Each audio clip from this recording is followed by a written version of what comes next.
My girlfriend and I have been living together for years, and about 2 years ago, we decided to move to a new rental house.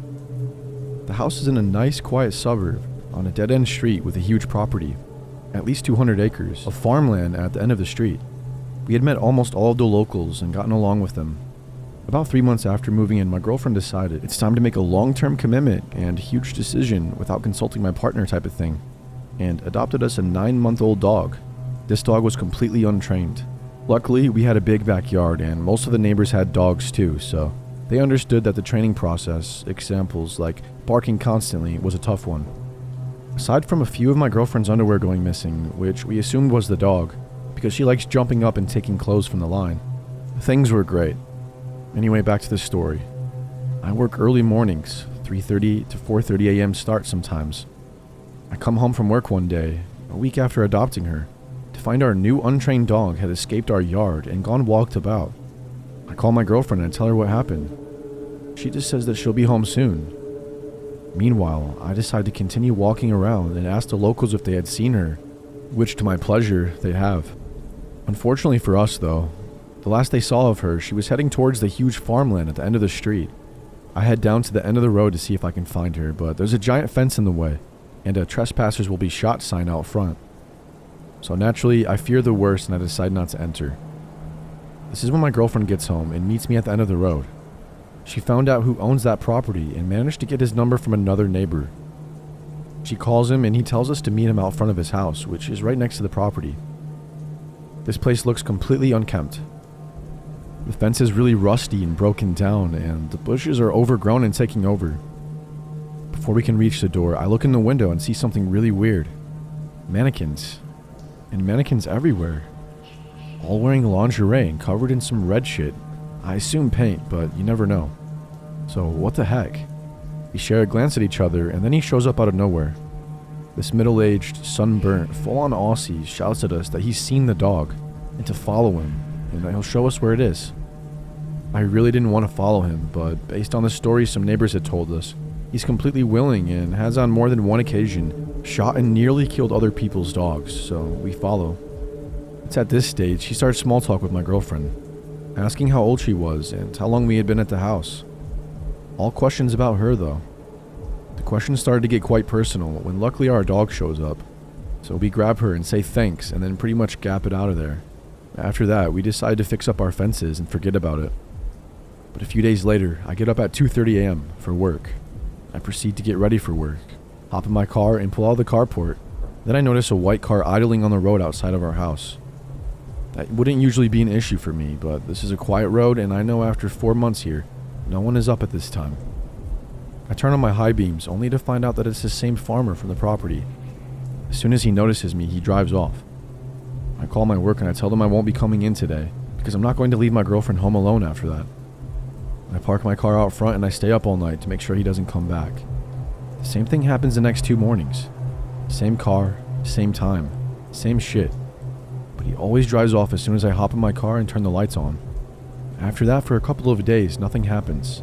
Until Monday morning, I get up for work and he's back. At this stage, I've truly had enough of his shit. I lock up the house, hop in my car, and high beam the shit out of him. He drives off like usual, but I dial the police and I follow him just long enough to get his license plate number before he loses me doing 80 kilometers down our long bumpy road. I pass all of his details on to the police. License plate, car description, and address. And they tell me to go home, and that they will send someone over immediately. I go inside and wake up my girlfriend to tell her what happened and that some officers will be here soon. 10 minutes later, 4 squad cars show up at our house. 2 go down the road and park outside his house. 1 officer comes in to question us further to make sure we're okay, and they both stay until the sun comes up. 1 leaves and the other stays parked out front. Later that day, we get told that they caught the guy going 120 down the highway and searched his car. They even found 2 knives, 1 pistol, and 1 rifle in the cabin, along with photos of my girlfriend and a pair of her underwear. Needless to say, we were freaked out and we filed a restraining order for when he does get out of jail. In hindsight, I wasn't very smart in the situation. I know I should have called the cops a lot earlier on, but shit like this has never really happened to us before, so I kinda didn't think either of our lives were at risk. Big mistake. I've definitely learned my lesson.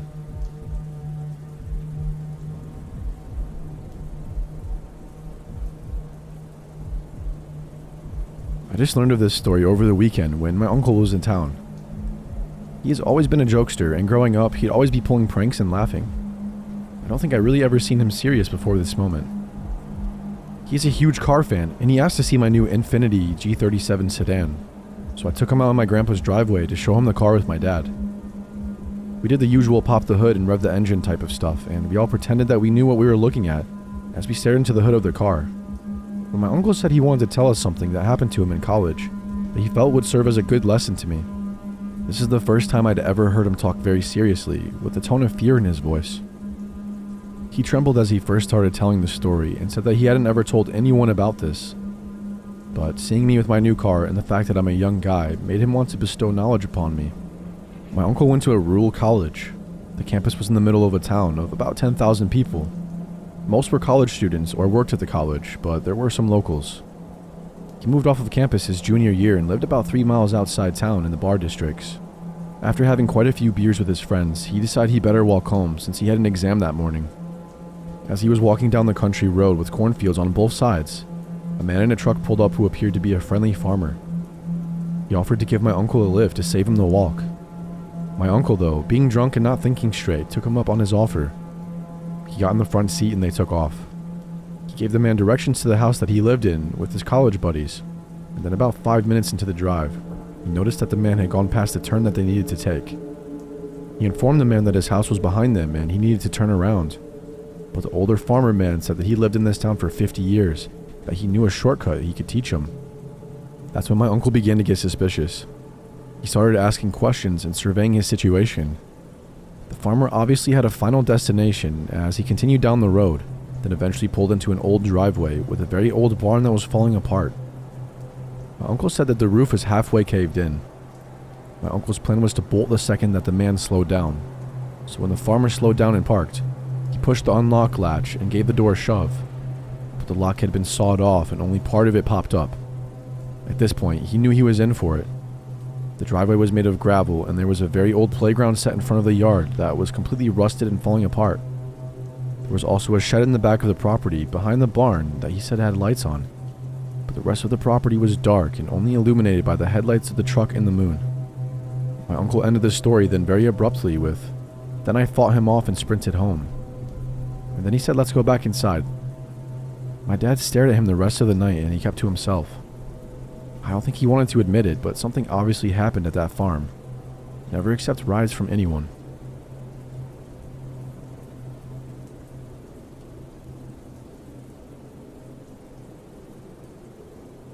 I got married when I was 19, and my husband and I had no clue what to do with our new life together.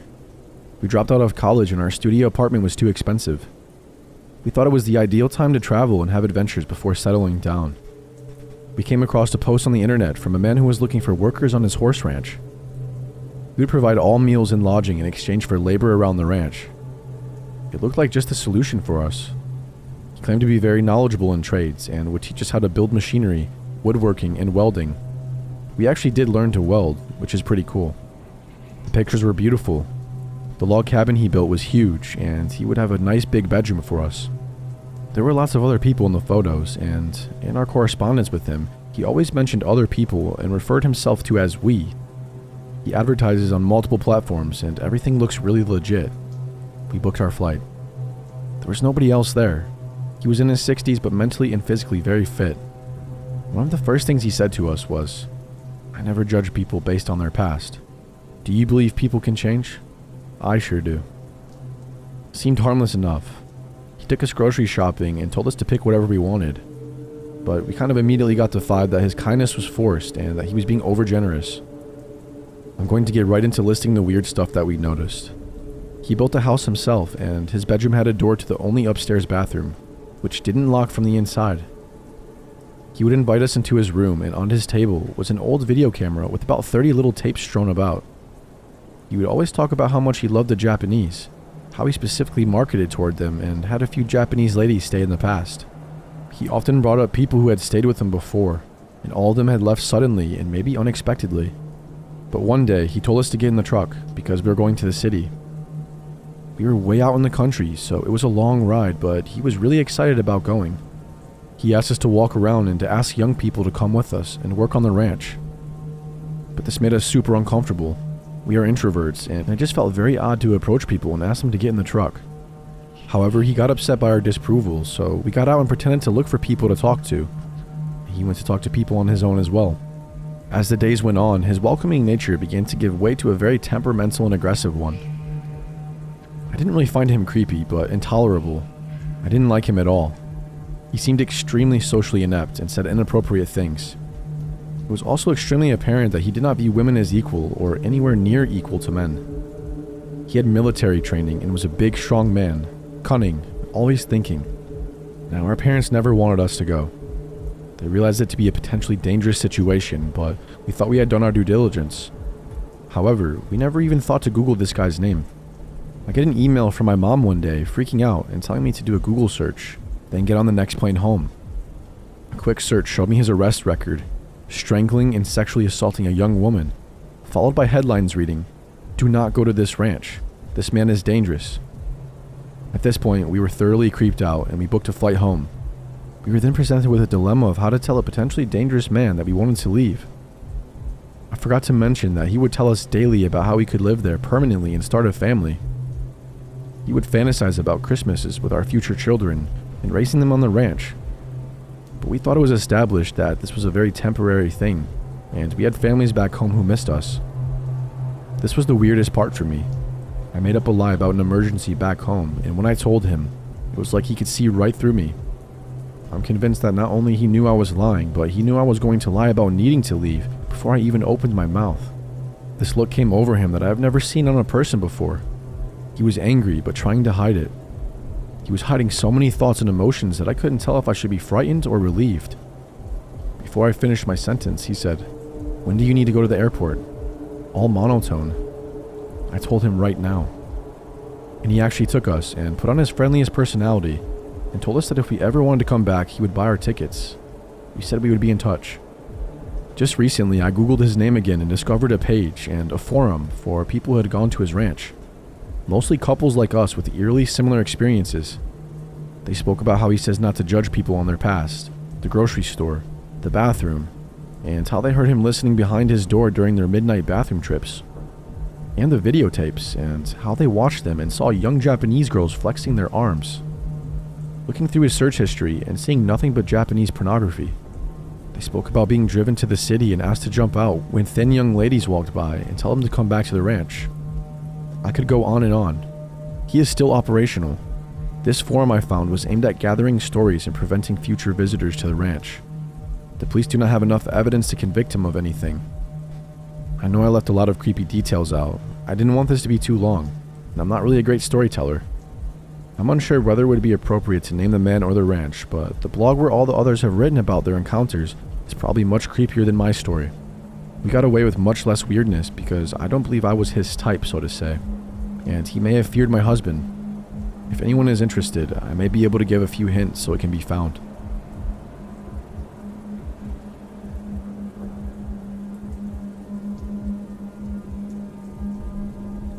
I was 17 when this story happened 3 years ago now. I was working at an old pizza shop right on the edge of my town.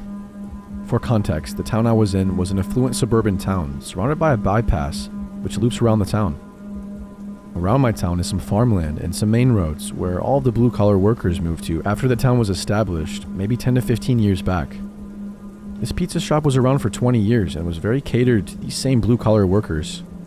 It's around 9 p.m. and a call comes in for 2 pizzas and a 2-liter of soda. I'm the only driver in, so I have to take the delivery out. It's about a 10-minute drive to get to the location, and there I have to drive up a long gravel driveway that took me at least 5 minutes to get up. My car couldn't really handle the gravel and how rough it was. Arriving at the place, I see a nice house and 2 barns plotted across the land, with wheat maybe 5 to 6 feet tall surrounding the whole property. I've always been really anxious around farms because of how creepy I think they are. Being at this place when I felt truly all alone started to make my anxiety flare.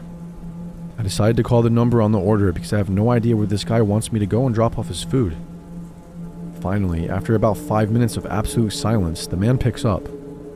He had a very deep and raspy voice, like he's been a career smoker, which didn't do anything to help me feel better. I was told to meet him at his truck at the far barn on his property. I am now properly shitting myself as my mind races of all the worst possible things that could happen to me. I pull myself together and muster further into this guy's property. I see the man's truck as I round one of those cylinder storage units where I see his F-150 and him inside. Instead of getting out, I call him and I ask him how we should do the transaction. In that same deep voice, he instructs me to get out of my car and put all the food onto his truck bed. Since he paid with his credit card already, I thought this would have been over in 10 seconds. I do what he tells me to do and walk over to the passenger window so that he can sign his receipt. The man looks to be around his mid-40s, heavy set with a scraggly black beard and a trucker hat. I'm a pretty skinny guy, so with my mind already racing on being kidnapped or murdered, I really don't feel safe around this guy. I ask him if he has a pen on him because I forgot to bring one. I was pretty bad at my job and he did not have any cash on him. He stares at me with these cold eyes and points into the back of his truck, saying to me, "If you ask me for a tip, I'm going to be sticking this tip down your throat." Or he has a double-barrel shotgun just in the back of his car.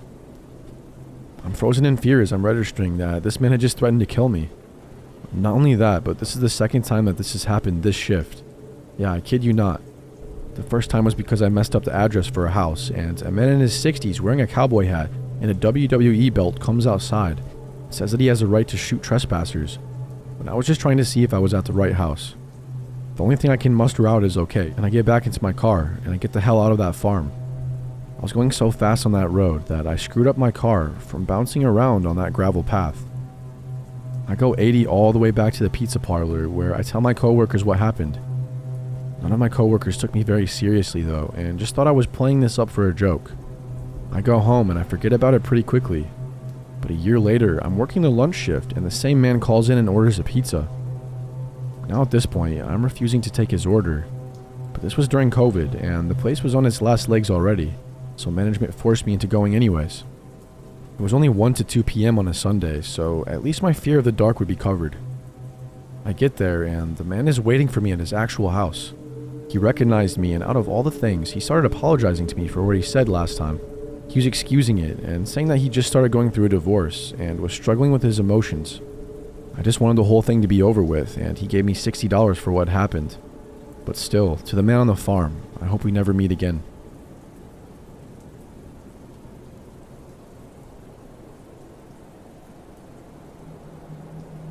I lived with my wife at her family's farm.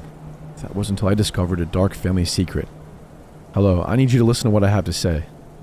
I met my wife 5 years ago, and we dated for a few years, and as I didn't have much of a family, her folks took me in and we married 3 years after. They had a large farm and acres of land in North Iowa. Her family even let us live in a small property close to the main farmhouse. There was, however, part of the farm that was heavily restricted, and whenever I brought this up to my wife, she just said it was only where they ran their meat distribution business. The only family members allowed up there were her father and 3 uncles. This was apparently down to safety reasons, but I still didn't see why that would result in it being out of bounds. I would see a lot of vehicles going to and from this part of the farm throughout the week, even some vehicles that didn't come back down the track.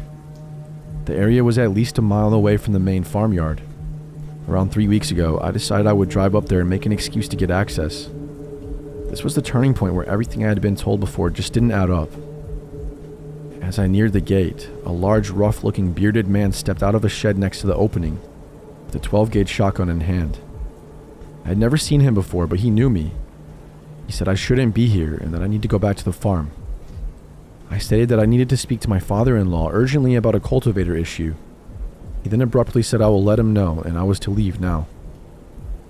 I got back into the car and I looked past the barrier as I turned around. There must have been 20 to 30 people doing different jobs, running around busy working. I noticed there was also a track that led away from the farm on the other side. It had also never been mentioned, or I had never seen it before. Later that night, my wife said that her father was angry that I had come up to that part of the farm, and I should never go back up there uninvited again. I questioned what the big deal was. I worked around dangerous and heavy machinery every day. She just looked at me and said, "Just drop it." At that point, I knew. She knew exactly the reason why I shouldn't go up there. Me being me, though, I just couldn't drop it. It was all I could think about day and night. My first thought was, they're an organized crime family, but surely I would have noticed this. Unfortunately, the truth was worse than I could have ever imagined. 3 days ago, I made a decision to find out what was happening. I woke up at 2:30 a.m. and I quietly left the house. I got into my car, which I had purposely parked away from the farm to avoid waking anyone. I drove around the farmland, which was around a 7-mile detour, and came to what had worked out to be the track on the opposite side of the farm. I pulled up nearby and I started walking down the side of the road. I got about halfway down the pitch dark trail, flashlight in hand, when headlights flooded the road in front of me. I scampered into the overgrown bushes that lined the route, turning my small flashlight off as I slid. As the truck flashed past me, I noticed that this was a government vehicle, accompanied by an armored escort. At this point, I was getting quite anxious about what I had gotten myself into. Once they had gone, I carried on down the road. I came up to a small shed with a barrier, and there was someone sitting inside. I managed to find a small gap under the surrounding fence, maybe 50 meters up, so I didn't have to get into the same confrontation as before. The yard was lit by multiple floodlights, and I could hear muffled talking from all around me, seemingly coming from the buildings. There were 2 big barns and 3 smaller cabins. I saw that there was even a smaller cabin at the end with no lights on, and decided I would go to see if there was a way in. By one of the cabins, 3 armed men sat around a fire, and they seemed to be quite drunk, which gave me the chance to get to the vacant cabin. There was a window open on the far side, just enough for me to pry open and clamber through. On appearance, this seemed to be an office and a storage room. Files and books of shelves lined the walls with a computer in the center. I ran my flashlight across the files, and they were all organized into batches, grouped by dates. I grabbed one and flicked through it. There were hundreds of names listed that were only separated by dozens of the word unknown, page after page. I stopped on one page and read across. Name unknown, gender male, age 40 to 60. Then the next category turned to my stomach. Parts extracted. It then began to list the organs, liver, heart, kidneys, eyes. Then just stated, rest of meat to mincer. The list of names was endless. Every file had a signed federal approval page at the beginning. I slumped to the floor in disbelief, asking myself if I was somehow part of this twisted farm, which specialized in human livestock. I had to see what was in the barns. I couldn't just take these books as proof. I shakily made my way back through the window and closed it to how it was. Back arched and head down to one of the big barns, evading the flood-lit grounds around me. Got to the first barn and I tried to look through the gap in between the panels. Nothing but darkness met my eyes. I hastily shone my flashlight through. I saw blood-stained machinery, metal tables with medical instruments lined the far wall. There was a large door at the end, marked Chiller. I made my way around, and I saw that the door led to a large metal extension with a generator humming beside it. I then made my way to the other barn. I was suddenly hit by the stench of what I can only describe as death. I peered through the wooden panels. There was 5 large metal pens that were spaced out through the barn. Each one of them housed between 10 to 15 people, all of who were in and out of this state of consciousness. I suddenly lost my footing and I slipped as I tried to get a better view. My right knee slammed heavily against the wooden panel, and I saw the men by the fire immediately jump up and head toward my direction. I ran, making a dart towards the fence opening, hoping the darkness would cloak my movement. I jumped as 3 shots came from behind me, and I did a quick body check. Luckily, I was fine. Fortunately, they didn't pursue the source of the sound with any conviction. As I slipped through the fence and into the bushes, I couldn't believe that nobody had seen me. I suddenly looked back in horror as I saw something I had missed before. There were security cameras high up on all 4 corners. I was screwed. They would know that I knew. I got back to the house, and I couldn't bring myself to go back inside. I just had to get out of there. I grabbed 3 jerry cans of gas from my storage shed, and I filled the tank up with the 4th. I left that night. This leads me here, 1,100 miles away, and people need to know the truth. These places exist, and one was being run right under my nose. I have ditched my phone and anything else linking me to my past life, but I know that won't be enough if the government is involved. I have borrowed my old buddy's computer to share these details with you. I can only hope that the software I use will protect him from being dragged into this. I don't know what my next move is, but if I can get to a computer or a phone, I will update you on the situation. I will expose this industry one way or another. With that being said, look out for each other. You don't want to make it on the list.